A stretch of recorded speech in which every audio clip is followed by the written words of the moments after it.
Good day katropa. Ngayong araw mga paps, ituturo natin paano mag-wiring ng NMAX taillight. So nakabili tayo ng second hand o parts out ng taillight ng NMAX.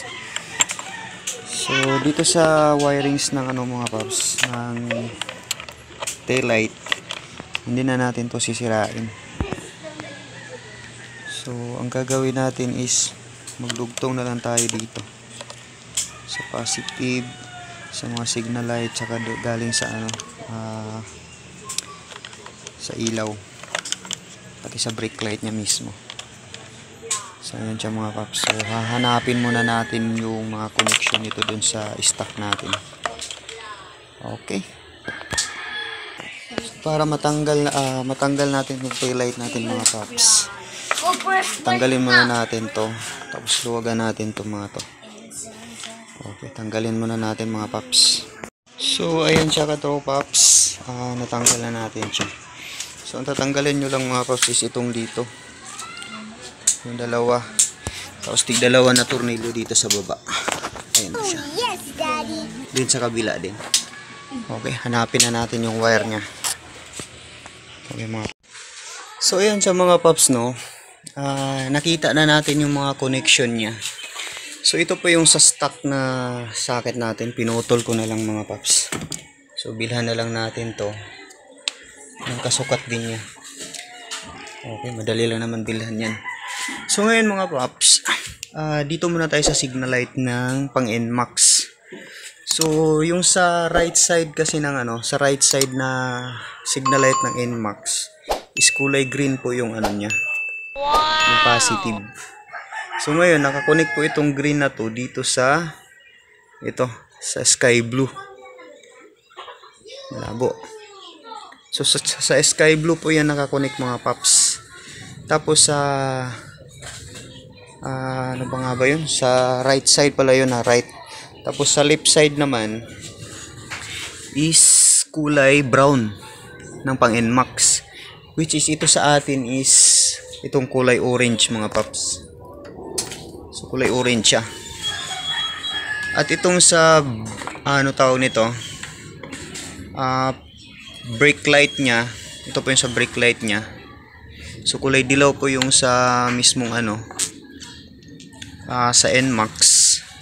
Sa atin is kulay dilaw din siya.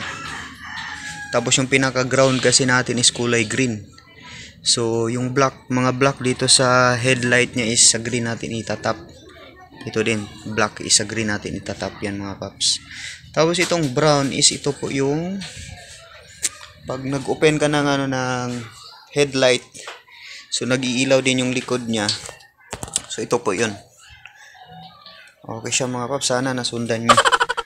Sa brake light mismo, pag nag-brake ka, brake tuloy. Bisaya ka dong. Pag nag-brake ka, nagpreno, so kulay dilaw po siya mga paps. So dito po siya, pag ipreno mo to. So okay, i-check muna natin ignition on. Tapos dito na tayo.